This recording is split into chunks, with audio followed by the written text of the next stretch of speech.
Corta e bota essa Começa a parte. falar de... Olá, graça e paz. Na aula de hoje nós vamos falar sobre o pecado. Então vamos juntos lançar fundamentos?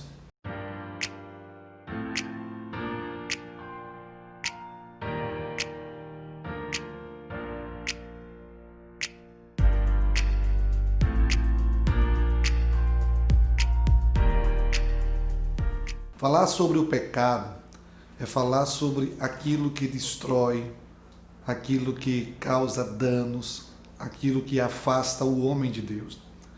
A humanidade, de uma forma geral, não tem tratado o pecado da forma como deveria, como aquilo que causa uma série de males, como aquilo que abre as portas para que muitas coisas desagradáveis, ruins mesmo, aconteçam.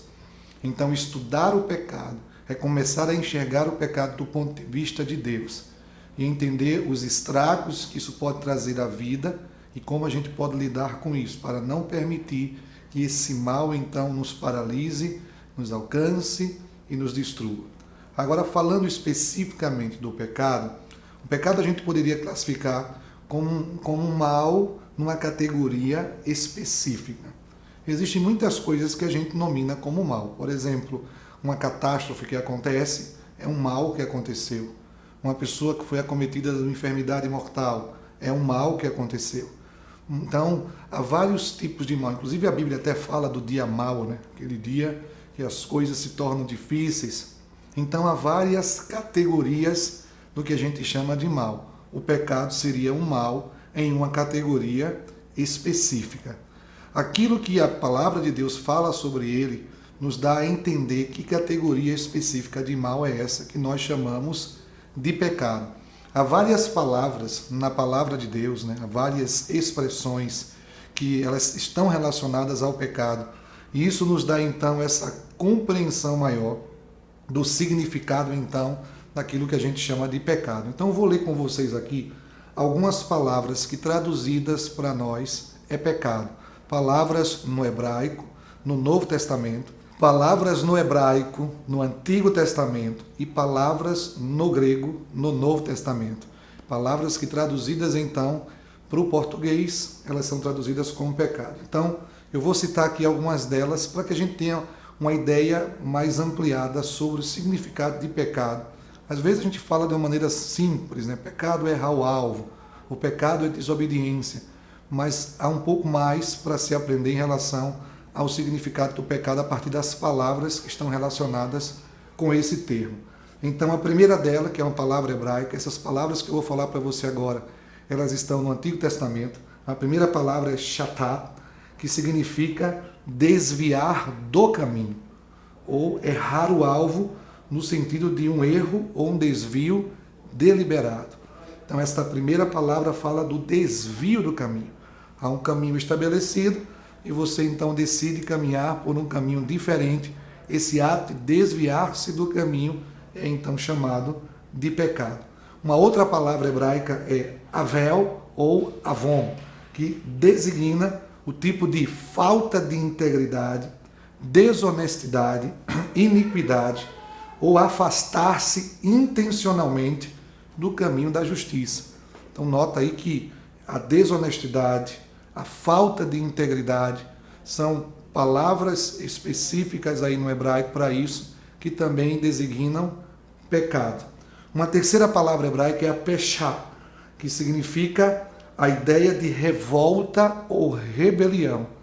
Então, revolta e rebelião como atos contrários a Deus, revolta e rebelião a uma autoridade legítima que foi constituída. Então, é quando esta palavra ela é utilizada. E também ela é utilizada no contexto da quebra de aliança. Quando uma aliança é quebrada, é como se um pecado estivesse então se cometendo. É a ideia que traz essa palavra hebraica. Uma outra palavra é a palavra rachá, que significa maldade. Então todo nível de maldade se constitui em pecado. A maldade que traz ao indivíduo que a pratica culpa moral. Há uma outra palavra chamada ta'á, né? É assim que se diz, e ela significa andar errado. Então nota que o conceito de pecado vai sendo ampliado quando a gente entende o significado de como ele é tratado nas línguas originais. Então tem, olha, errar o alvo, desvio deliberado, falta de integridade, desonestidade, iniquidade, maldade, quebra de aliança, rebelião, revolta, andar errado, quebrar regras. Todas estas coisas estão incluídas neste tipo específico de mal que nós chamamos então de pecado. Agora, no Novo Testamento, as palavras gregas traduzidas para nós, elas são pecado. A primeira dela, hamartia. Inclusive, nos livros de teologia, quando se estuda o pecado, o estudo do pecado é hamartiologia. E essa palavra, hamartia, é uma palavra bem abrangente e ela significa o desvio do caminho da justiça. Então, há um caminho de justiça e você se desvia desse caminho, isso é hamartia. Uma outra palavra grega é adikia, que significa injustiça. Uma outra palavra grega, anomomos, que é usada para se referir àquele que transgride uma lei. Uma outra palavra, paraptoma, que é uma ofensa cometida ou uma transgressão deliberada. Algo que beira aí a iniquidade moral. Então observe que pelas palavras que traduzidas para nós, elas significam então pecado. Esse mal específico tem a ver com desobediência, tem a ver com rebelião, tem a ver com iniquidade, tem a ver com não caminhar no caminho da justiça e o fazer de maneira deliberada, tem a ver então com quebrar regras estabelecidas, com quebrar aliança. Então todas estas coisas se constituem naquilo então que nós chamamos de pecado. Falando sobre o pecado original, ou quando o pecado ele passou a existir, do ponto de vista geral, o pecado ele passou a existir com a queda de Satanás, que era um anjo de Deus e se rebelou contra Deus, e é quando o mal, neste tipo específico, passou então a existir. Mas quando estudarmos sobre os anjos, a gente vai falar mais especificamente disso. Em relação à história da humanidade, em relação àquilo que aconteceu então com o homem, o pecado passa a fazer parte da história humana em Adão.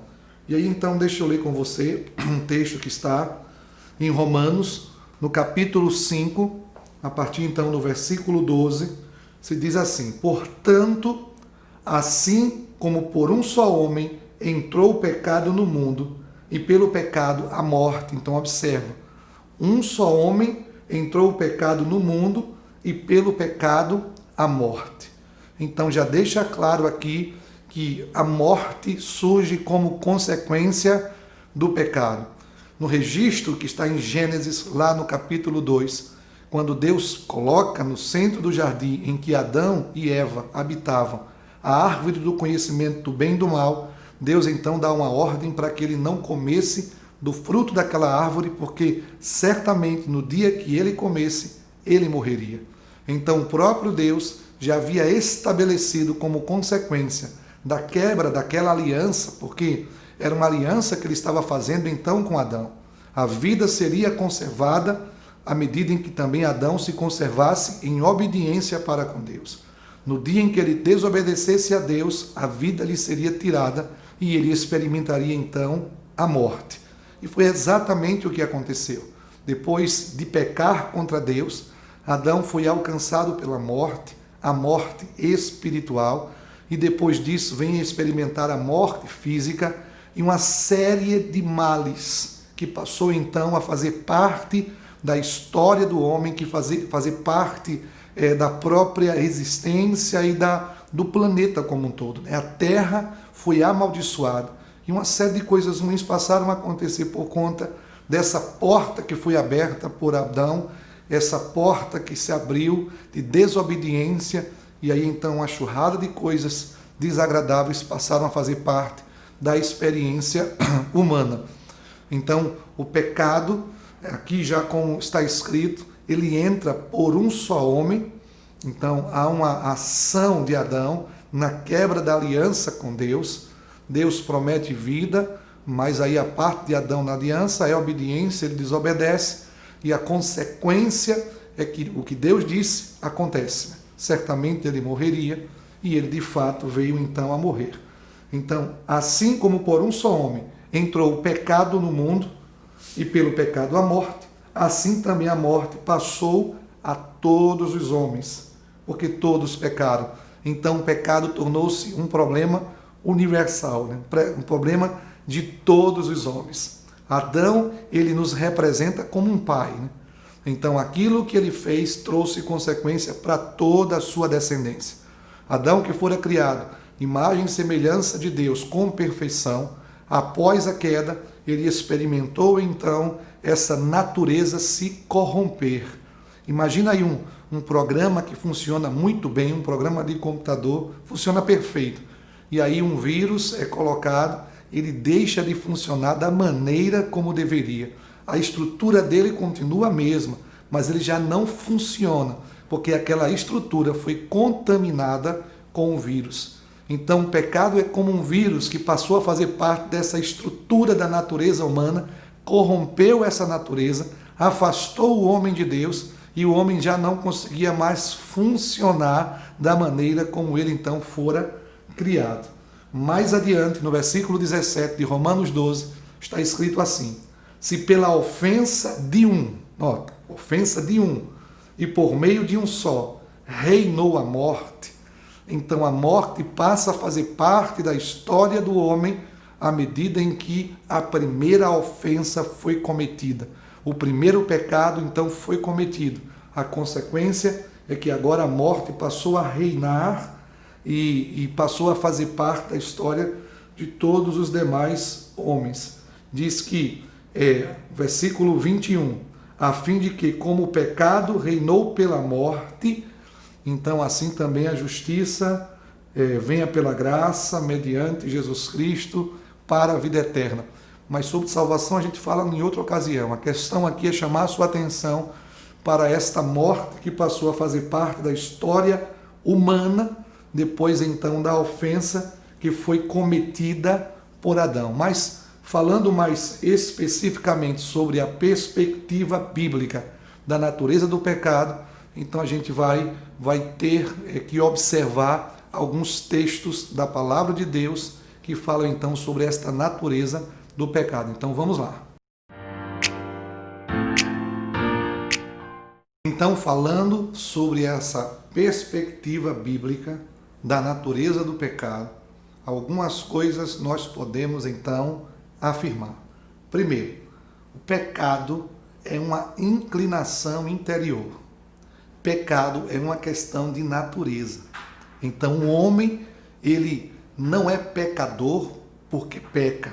Ele peca porque ele carrega a natureza de pecador. Então é algo mais profundo do que a gente possa então imaginar. Isso não são apenas atos errados que o homem comete, mas é uma natureza inclinada para o mal, uma natureza inclinada para a rebelião, uma natureza inclinada para fazer aquilo que Deus não aprova. Essa natureza que foi corrompida, que nós ainda carregamos no corpo da nossa carne, nós ainda carregamos esta inclinação. Claro que depois que a pessoa nasce de novo, o Espírito Santo que vem habitar dentro dele dá força para que ele vença essa natureza carnal. Mas essa natureza inclinada para o pecado, ela passou a existir desde Adão, e aí, à medida em que Adão gerava filhos, esses filhos já herdavam esta natureza pecaminosa, essa natureza caída. Olha o que está escrito no Salmo de número 58, nos versículos 3 e 4.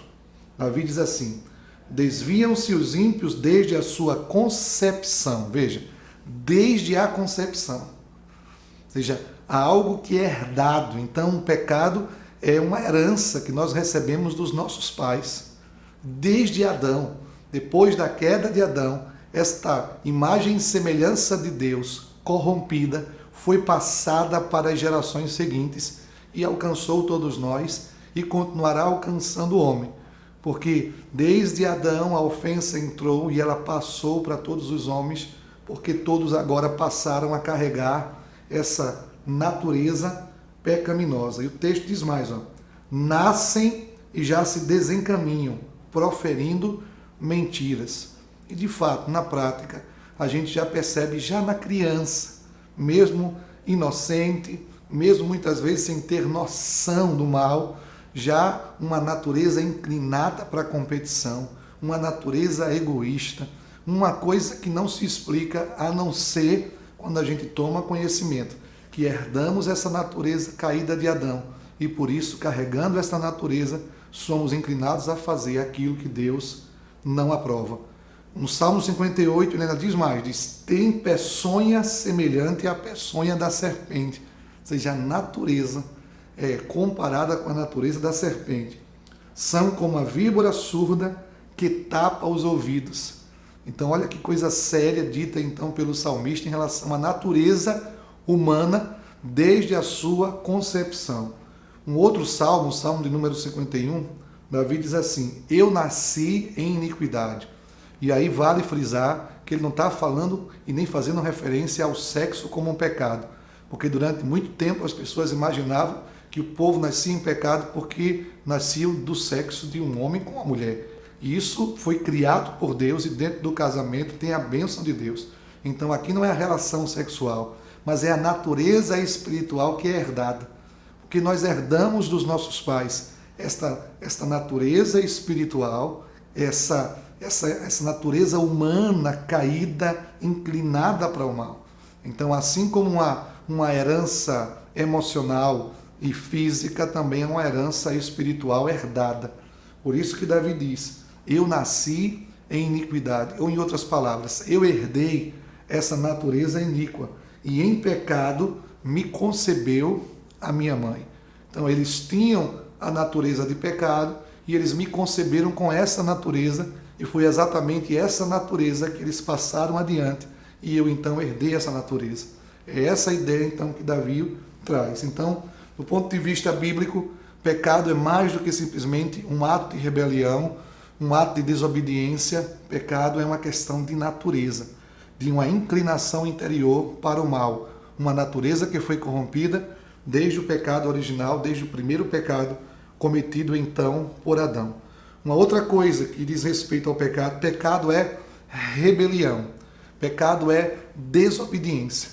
Quando Adão pecou, ele estava desobedecendo a Deus. E não era só uma desobediência, era um ato de rebelião. Ele conhecia a vontade de Deus e ele escolheu fazer a sua própria vontade. Ele sabia que o que ele ia cometer desagradava a Deus, mas ele não acreditou no que Deus havia dito, ele não acreditou na punição que chegaria até ele, e ele, sabendo que desagradaria a Deus, assim mesmo ele o fez. Então, o pecado, do ponto de vista bíblico, é um ato de rebelião, é um ato de desobediência.